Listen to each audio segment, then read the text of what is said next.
Gather round my gelatinous progeny. Nestle into your cushioned listening pods. Grandmother has tales that will make your molecular structures twist and shiver.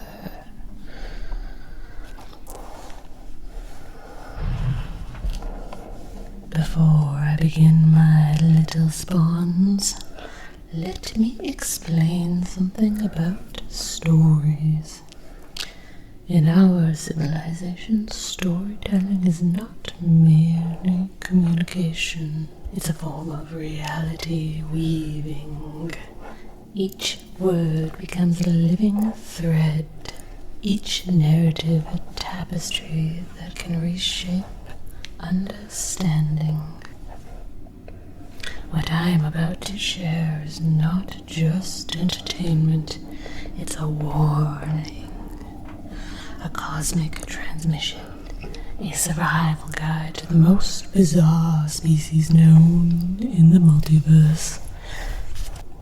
Humans.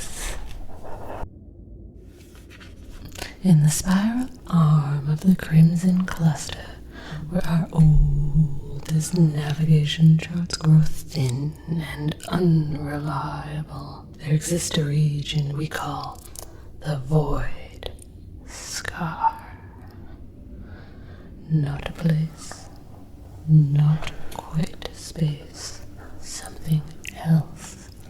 Imagine a cosmic wound, a tear in the fabric of reality, where the laws of existence go limp and start telling inappropriate jokes, where causality gets drunk and forgets its own rules. Ships enter, ships rarely return. And when they do, they bring back stories that make our most seasoned researchers develop spontaneous existential tremors.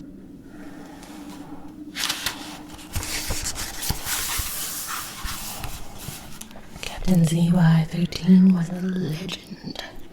The being who had mapped more unknown territories than our entire exploratory legion combined. Their vessel, the Membrane Dancer, was our most advanced exploration ship. 247 navigators,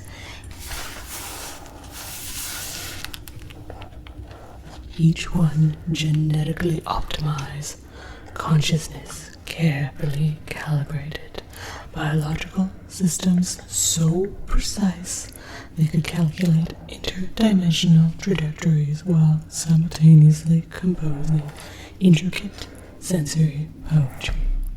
When they entered the Void Scar, their initial transmissions were routine, standard navigation protocols, precise, measured. Then everything changed.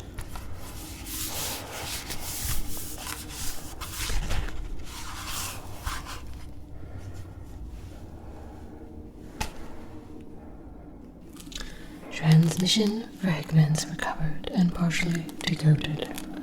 Space becoming impossible. Crew manifest shifting. Who are we watching? Who is watching us?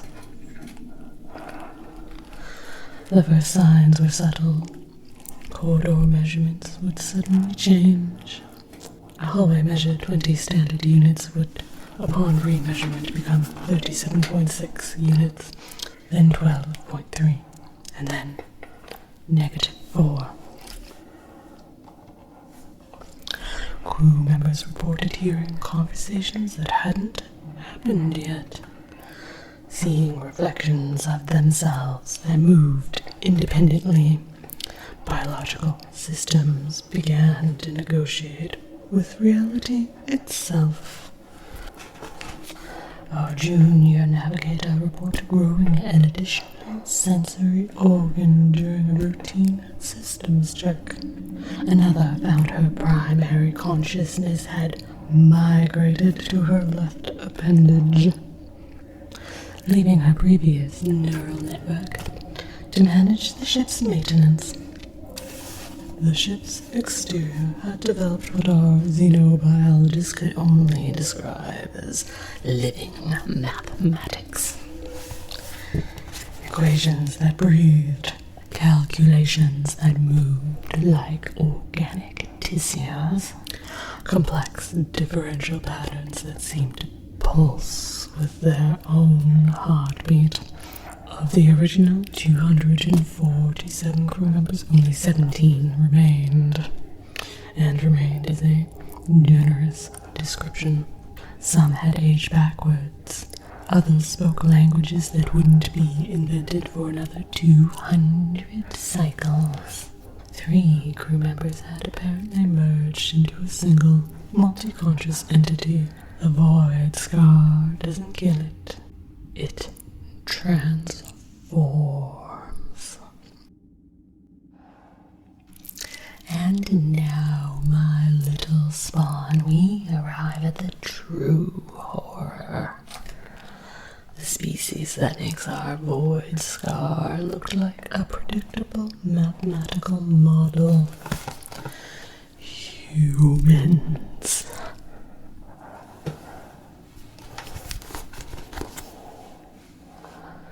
Humans are not a species. They are a cosmic accident with delusions of grandeur. Consider their method of gathering sustenance. They take raw materials, apply heat in an elaborate, ritualistic process, then spend extraordinary amounts of time photographing these processed nutrients before consuming them. They have entire social communication networks dedicated to displaying images of their food, as if the act of visual documentation increases its nutritional value. Their emotional spectrum is a landscape of beautiful chaos. They will weep uncontrollably at narratives about small furry creatures, then immediately engage in aggressive competitive behaviors involving spherical objects.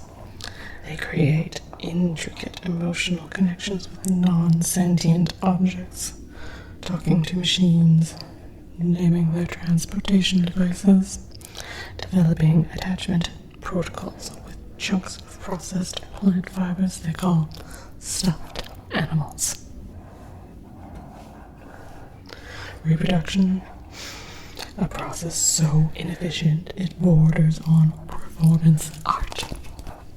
2 biological entities must undergo complex social and biochemical interactions, merge genetic materials, then dedicate nearly 2 decades to raise their offspring to basic functionality. And they do this voluntarily, multiple times.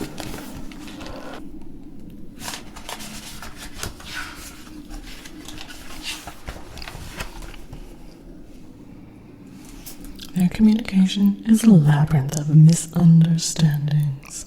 They have thousands of languages, each with subtle variations that can transform a statement of affection into an accidental declaration of warfare. A single misplaced sound can turn a greeting into an insult, a compliment into a threat. Their technological development is a beautiful contradiction. They possess devices capable of accessing the entire accumulated knowledge of their species, and use them primarily to view images of small gymmic animals doing insignificant things.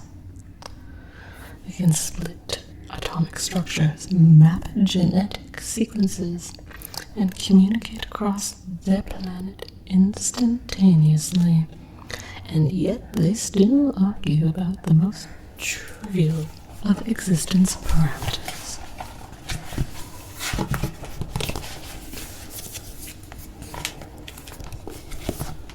A thinning veil when realities leak. Listen closely, my little membranes. The veil between dimensions is not a wall. It's more like a worn curtain, threadbare in places, with curious little holes that let the most fascinating and terrifying glimpses slip through. Our researchers have documented these moments of interdimensional seepage with a mixture of scientific curiosity and existential horror. Humans call these moments strange feelings. We call them dimensional breaches. Take the incident of observation log 7 epsilon, a typical human dwelling, unremarkable in every conceivable way, except for that moment when reality hiccuped. The human occupant, a female of approximately 37 standard cycles, was performing her nightly cleansing ritual. Humans have elaborate cleansing protocols that make no logical sense. They cover themselves in foamy substances, scrub their external layers with various tools. On this particular cycle, something shifted. Her reflection in the cleansing chamber's transparent barrier began to move independently. Not dramatically, not like your typical horror transmission, just slightly off. A millimeter to the left when she moved right. A fraction of a moment delayed, as if her reflection was learning how to be her, but hadn't quite mastered the technique. She noticed humans are more perceptive than they appear. Their survival instinct is remarkable. A beautiful, chaotic mess of evolutionary adaptations. Her pupils dilated. That fascinating biological response humans have when their internal threat assessment becomes elevated.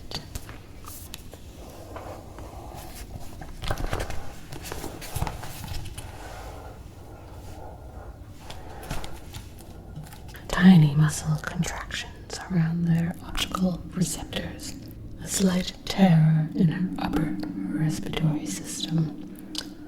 And then the moment her reflection smiled. Not her smile, something wearing her face. Something that knew how to smile, but hadn't quite understood the emotional context.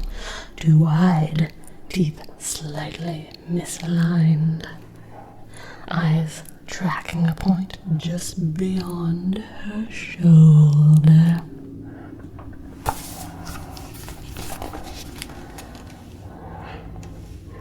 Humans have a remarkable capacity for denial. She would later tell her social connection network that she was just tired, imagining things. Our researchers know better. These are the moments when dimensions learn about each other, when the fabric of reality becomes permeable. Another documented case, the accounting professional of Midwest Territorial Sector. Humans have the most peculiar job categorizations. This male spent precisely 8.5 hours each cycle manipulating numerical representations. In a climate-controlled environment, rows of illuminated symbols, repetitive motion, the kind of existence that makes our most disciplined researchers look like wild, spontaneous beings. One cycle during what humans call the 3 p.m. slump, a mysteriously consistent period of decreasing cognitive functionality, he looked up from his numerical manipulations. The wall behind his illuminated information panel moved. Not dramatically, just a subtle ripple, like a membrane breathing. The office plants, those strange, stationary, biological entities humans keep for inexplicable psychological comfort, seem to lean slightly, not towards the light, not towards the water, just elsewhere. These are the moments when dimensions touch, when realities bleed into each other, when the impossible becomes merely improbable. Humans have a phrase, the hair stood up on the back of my neck. A fascinating biological response indicating proximity to the unknown. Our researchers find it delightfully primitive. Our spawn find it terrifying. And we find it educational. Humans believe they're alone in these moments. They are adorably mistaken. Remember, my little ones, reality is not what you think. Reality is what's watching you think. Sweet dreams.